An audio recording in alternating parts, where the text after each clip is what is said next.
All right, guys. So I'm gonna do a short conversation and welcome. Speculation and stuff in the video. I don't really care about it, but I'm gonna talk about Star Citizen purchases and things like that when it comes to the game because yes, the game can be expensive and funding and backing can be expensive as well. Um, if anyone's kept up, I don't really make content, but basically I've watched Star Citizen for a long time and I came back to the game before all the 4.0 announcements and Squadron 42 announcements and stuff this last go around. Specifically because I thought, the tempo was going to be start picking up and we'd have a game come out or getting to the point where we'd be pushing to an actual game that's playable for a general amount of people over the next few years. So needed to get in, start building connections, start learning the game a bit more before the thing actually released. Now, when it comes to purchases, there are people that I know that spend absorbent amounts of money on Star Citizen. Probably, more just casual people than you probably realize in the game that just they play off and on, or they play and they have a couple of friends or, a couple of kids they want to play with, but they own every single ship that's came out. I can't even tell you how many people over the years that I've ran into that it's just them and a couple of guys, and they have an Orion, a Banu Merchantman, all this other stuff, which realistically we got to look at this a couple of ways. Um,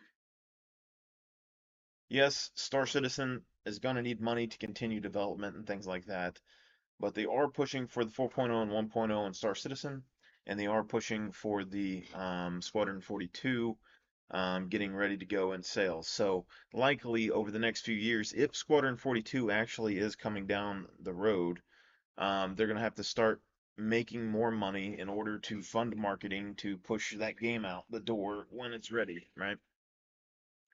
Now, that's a plus potentially on there. But when it comes to the Star Citizen game,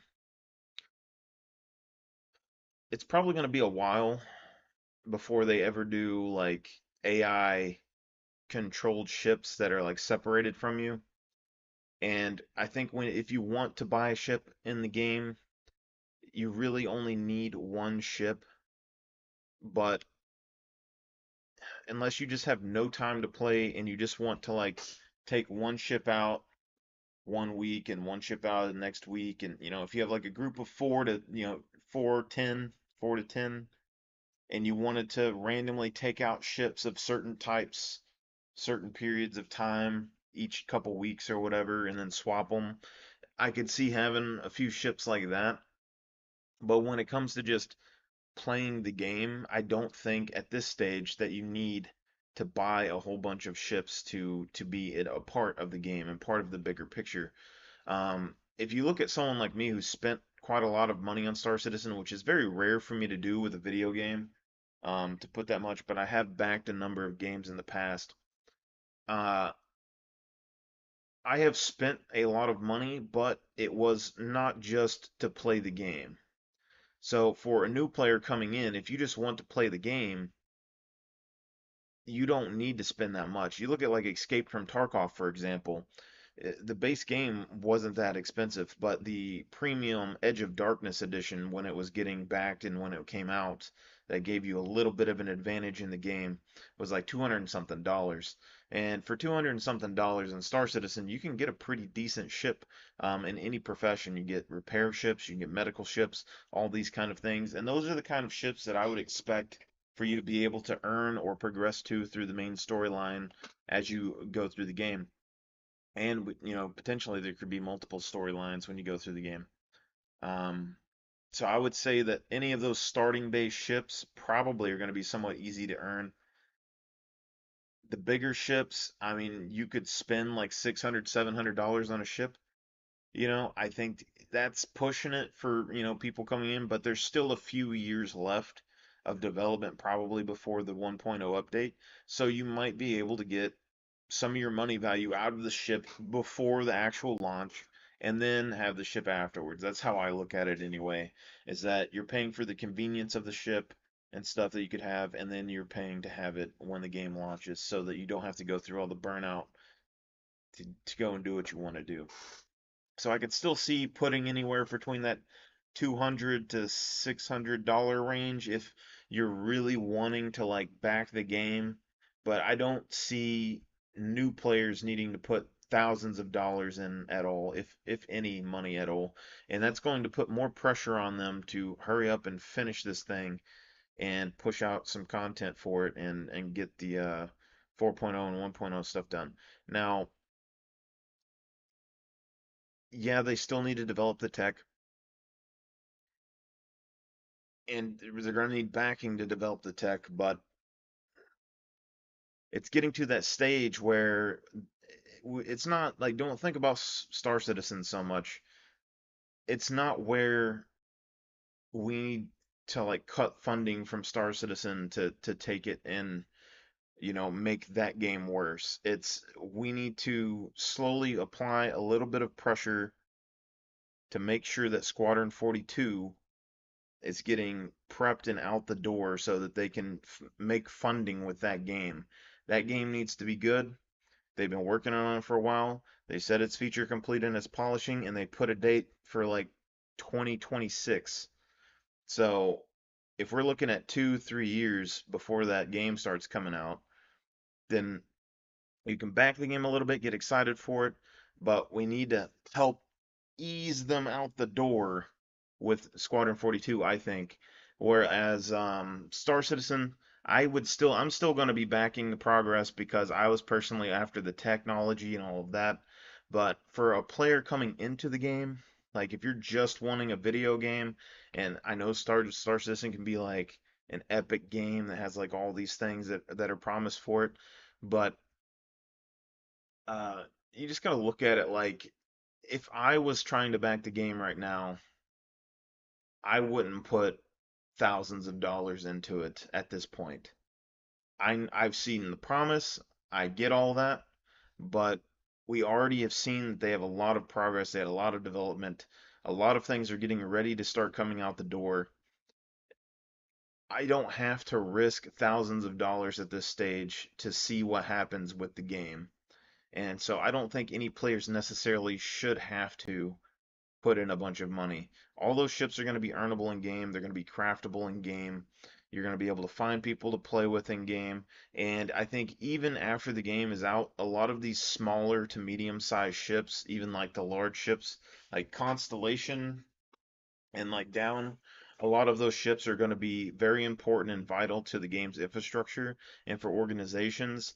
And I don't think having more and more big ships in an org is going to necessarily make it better in the grand picture of things. I think a lot of these smaller ships are going to be very, very important.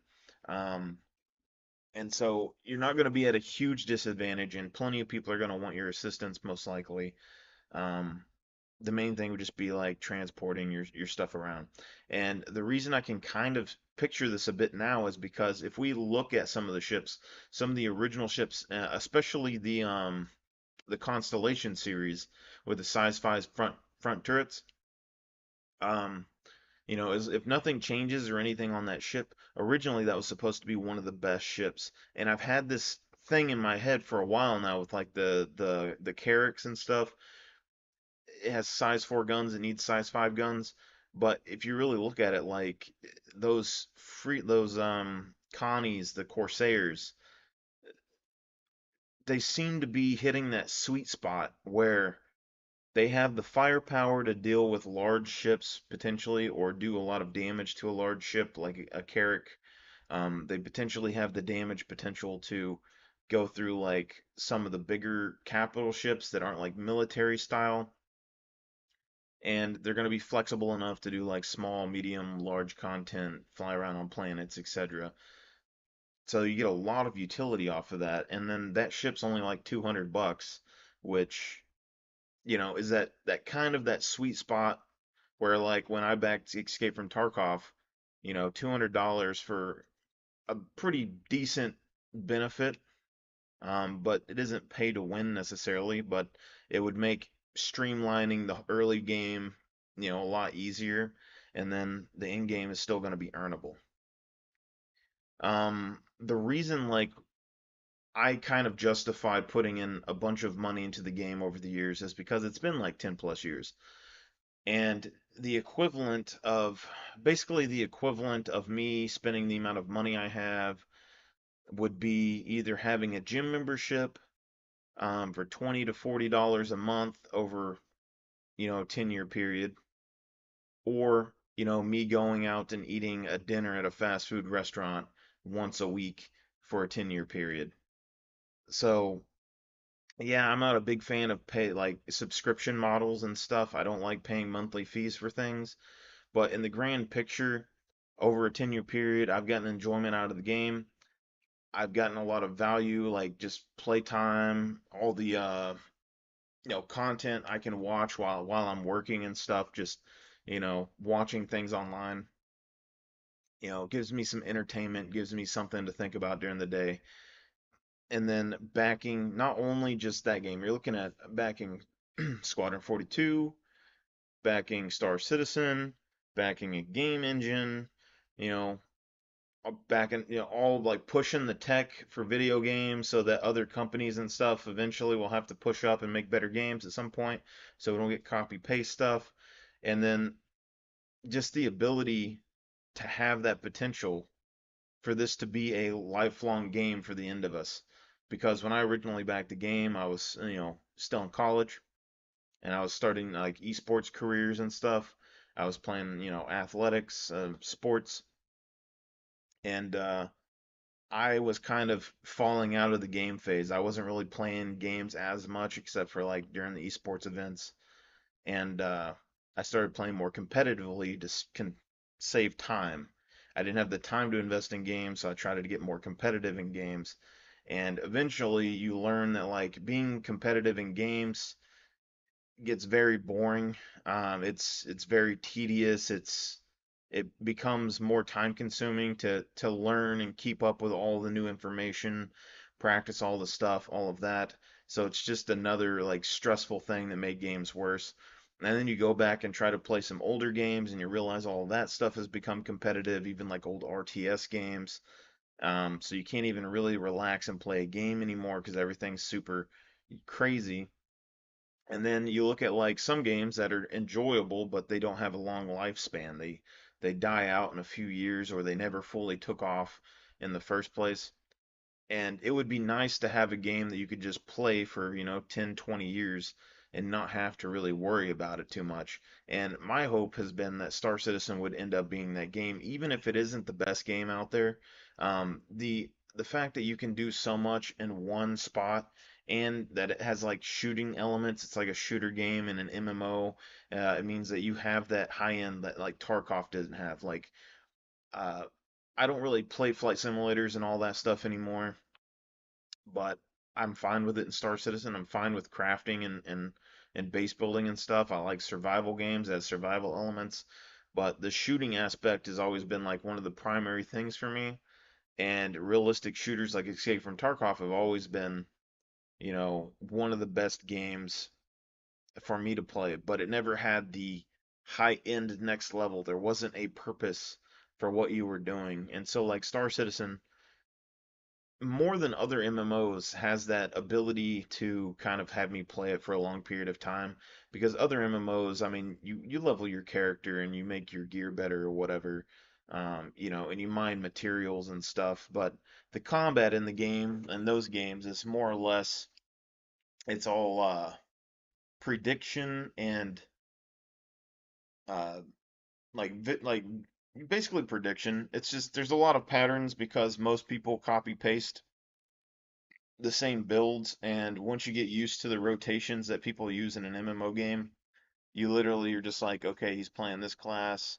These are his abilities most likely. These are the gear that is most likely running. This is this kind of rotation. I need to hit like in this couple second window, I need to hit this thing and apply pressure and interrupt this specific skill, and you win. Shooter games have a lot more variation. Like there's a lot of things that can happen from, jams, just bad equipment.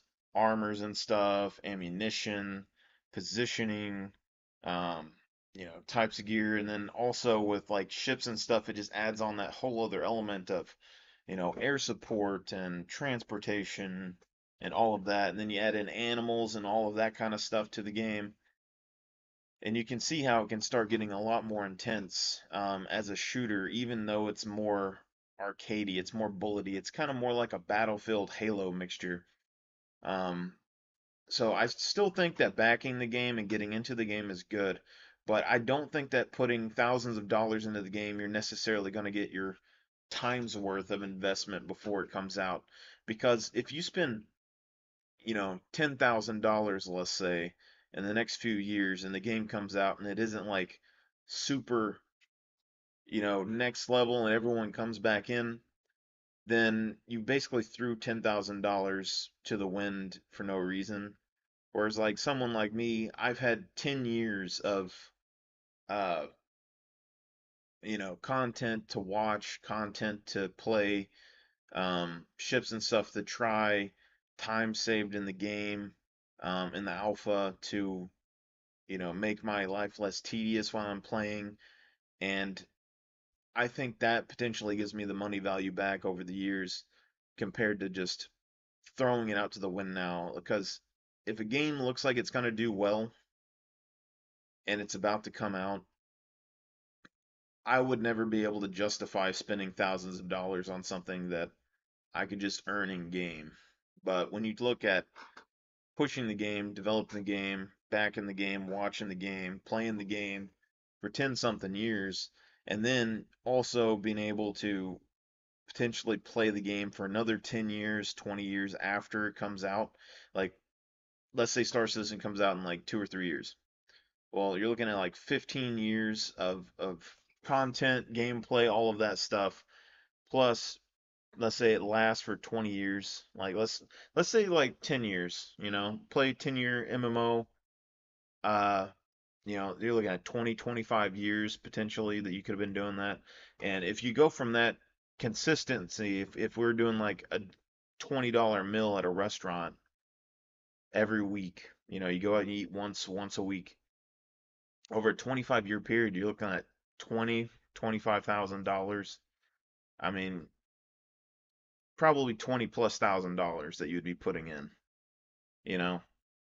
So over a longer period of time, the amount of money that you're spending just kind of the percentages are a little bit longer. Like I've put the money investment in now, but if the game lasts 10 years, then it's splitting down to like $10 a week.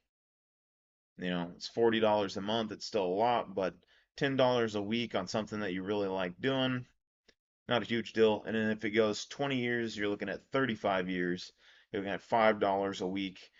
So the better the game comes out, the longer it lasts, all of that. And also that I'm going to be older by the time it's actually finished. I don't really want to go around playing a bunch of different games. I would like to play just one game, be able to progress in one game, and stay at a high level in that game, and not have to keep grinding over and over, unless friends or something want to go play a game for fun. MMOs in particular take a lot of time to invest into and play, and I don't have the time to invest in a bunch of different MMOs, whereas I could play like a smaller MMO as well. And then you also got to look at what kind of player you are. So for me in the past, generally I'm like a solo player in a lot of survival games, etc. So for me, like a terrapin or whatever would be fine with me. Gives you the armor, gives you a little bit of gunpowder, gives you scouting potential and stuff, utility that you could provide to a bigger organization. I would be fine with that. I'd be fine playing the Boba Fett life. You just get you a good little fighter ship or like a cutlass or whatever else. You roam around, you find people, you do things, you kill animals, all of that. I'd be fine with that gameplay as a solo player. But for me as well, when it comes to Star Citizen and also other MMOs, I realized when I was playing Guild Wars 2 that I didn't really enjoy the storyline and stuff that they had in that game because it all fell to hell. And the open world wasn't really worth exploring because everything became this, super easy. you know, mosh pit of players that were just going around killing stuff, which Star Citizen could probably still turn into. I really hope it doesn't, but like the Sandworm, for instance, unless it scales up or does something or has like some mega damage reduction, players are just going to figure out how many people it takes to one shot it and then just go around one shotting worms all day and like killing everything. Um, so like if things like that happens, then like the open world potentially can die off a little bit. But I learned that I didn't have as much time to put into MMOs. The combat and stuff PvP wise never really was super, I like floating in that in between the casual and pro level of games. I like floating in that range because like pro level, it's like you can get really good to where you can compete with like pro players, but to push up to that next like 10, 20% of players in the upper portion, you have to put exponentially more time into a game and just practice and stuff in general to get to that level. So I've never really cared much to putting that much effort to being the best, but I like being a little bit better than just like normal casual players because you get that good balance. So, um, a lot of games, just like the PvP combat, just either gets if it's too oppressive and there's too many like people watching YouTube videos and they all become professional players, it kills out the casual base because they just can't compete and they can't do anything in the game. And then if everything is too casual, then you don't really get those high-end PvP players that keep some things rolling for a while. So you got that. But I realized that I don't necessarily care about playing for myself in MMOs anymore. I like developing structure. I like developing content for players in game. And realistically, that started in Guild Wars 2. They had a drought of content for a number of years because they messed up their storyline, they messed up their dungeon content and all of that stuff. So they didn't have anything going on for a few years, and everyone was complaining in the MMOs. But the one thing the MMOs used to do, like Guild Wars 1 and other ones before that, was player made content. And Guild Wars 2 had basically a blank canvas that anyone could have made content for in the open world because there were so many people. The thing was is that no one was doing it and no one cared to make any of it because it didn't make money or whatever for players in the game. People were just constantly gear grinding, so you didn't have the fun element that you had in the older games. So like you had people that used to do like scavenger hunts or hide and seek or like snowball tag and stuff that would just pop up and people do it. In the newer MMOs, players just don't have that. They want to just like sit there and mindlessly run in a circle and kill things without having to do much and then getting a bunch of loot and becoming stronger. For me, I developed a guild during that time that first off started trying to make player-made race courses and stuff to use mounts with. That started gathering some steam, but it was still hard to get taken off the ground because it's hard to get anyone to actually commit to that. Um, you couldn't interact with new players in that game because the storylines and stuff were so easy that there wasn't any reason to go through the storyline or help a new player with the storyline. The guild system I ended up using was people wanted player housing. People wanted their own, house and shack or whatever to build and show off to people. And they had housing instances, but nobody really wanted to go into the housing instance besides to farm nodes, so no one really cared.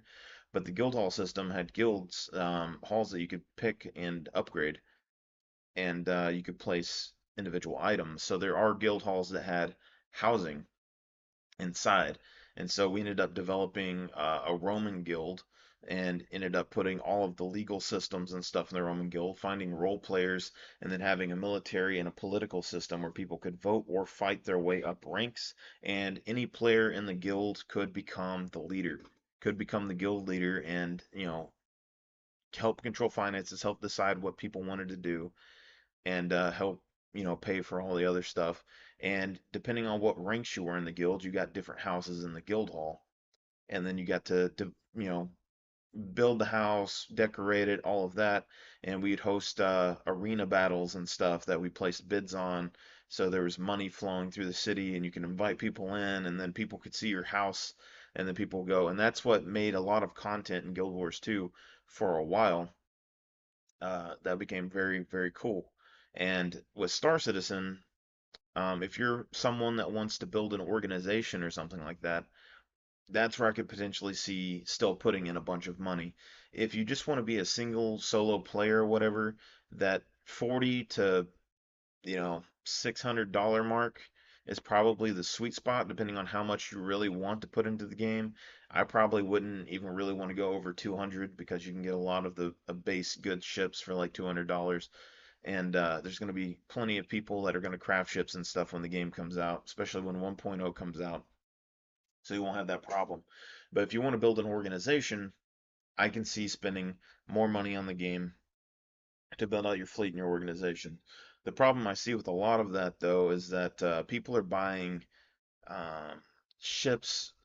They don't really care about being an organization, but they're buying a number of ships that they feel like they're going to use on occasion, just kind of rotate them in and out with a smaller crew, which is also, I guess, potentially viable, but you don't really get your necessarily your money value back because you could have just bought one of those ships, invested in that, did that money loop, made a bunch of money, and then bought the other ships in game after the game comes out, potentially.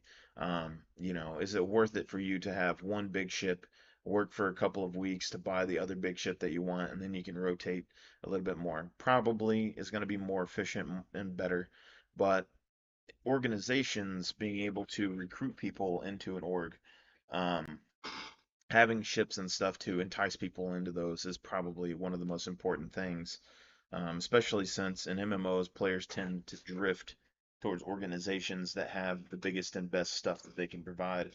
Now, depending on what the missions and stuff in Star Citizen end up becoming, I could see this going either way because you have organizations that have like 20 javelins and stuff. If there is in-game content that requires a javelin and produces really rare loot or items, I could see a lot of those orgs still absorbing people into them. But I feel like a lot of people, especially if NPC crew ever becomes an actual factor into the game, are going to want to earn one of their own ships, even if it is only NPC crewed, because a lot of people are going to want that potential and that status, that prestige that comes with having those bigger ships.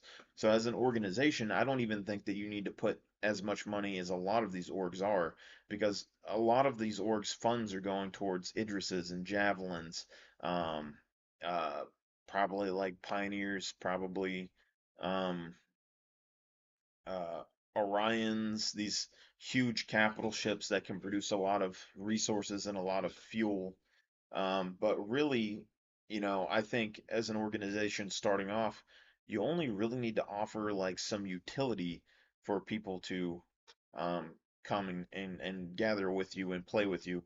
And realistically, what that is you need fuel, you need repair, and you need like basic medical. Those three things are going to allow you to have um, most of what players need to just do what they want to do in the universe. And I think that's where you build an organization really, really from. And this kind of stems from, let's say, the Starfarer, for example. Starfarer you can get for like $300, 350 bucks, right? It's in that sweet spot. It's going to be something you can kind of earn, and potentially it is a ship that would allow you to expand the distance of a fleet of smaller ships that everyone can fly themselves. And so, like, if you wanted to start an org and you were going to go to like Pyro, if you had a Starfarer and you had the material in the Starfarer to give everyone enough quantum fuel, you could probably make it to and from a planet on Pyro as long as nothing bad happened. So to me, like the Starfarer is a perfect starter org ship to be able to apply to a fleet and extend the duration and allow them to do the things that they want to do. Then you have like the Vulcan, which also can hold fuel and do repair, but you wouldn't be able to do the top tier repair. You could say Crucible, but not necessarily, needed for the most part. If you had a Starfarer and like two Vulcans, you're already looking at like two medium tanks on the Vulcan plus the Starfarer's fuel tank, and repair capabilities for all of those smaller ships. But if someone's ship gets blown up or damaged, then they just have to pile onto another ship and you keep going. But you give that utility for people to join you and also do other things in the universe. So if they want to mine, if they want to craft, if they want to do combat, if they want to do salvage, if they want to explore, whatever, everyone's going to need fuel, repair, and some baseline of medical to keep them in the game and make it more time efficient for them. And so you don't need javelins and Idrises and things like that necessarily. You need supply lines that can keep people enjoying the game, and a lot of those aren't really crazily expensive. Starfare $350, Vulcan $200. Um, Maybe you could look at like cargo ships or something like that, like the Connies and stuff.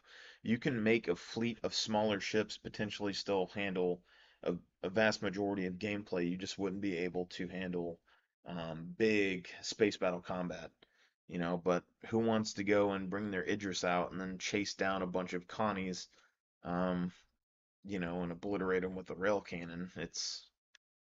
They might get one or two of you, unless you get interdicted, but that's just kind of the risk of it. It's the fun of the game at that point. But